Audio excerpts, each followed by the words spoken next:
M-Design gazlı şömine serisi üzerinde çalışırken sadece estetik ve sadelik kriterleri göz önünde tutulmadı. Bunların yanında ısı verimi, ürün kalitesi ve kullanım kolaylığını yakalamak en önemli hedefimizdi. Gazlı şöminelerimiz CE onayının yanı sıra en katı kriterlere sahip HR Plus onayını da almaya hak kazanmıştır.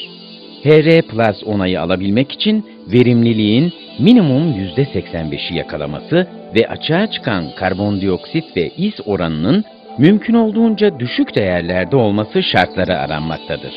Örneğin yapılan testlerde Luna 1300H gazlı modelimizin verimlilik değeri minimum %87 olarak ölçülmüştür.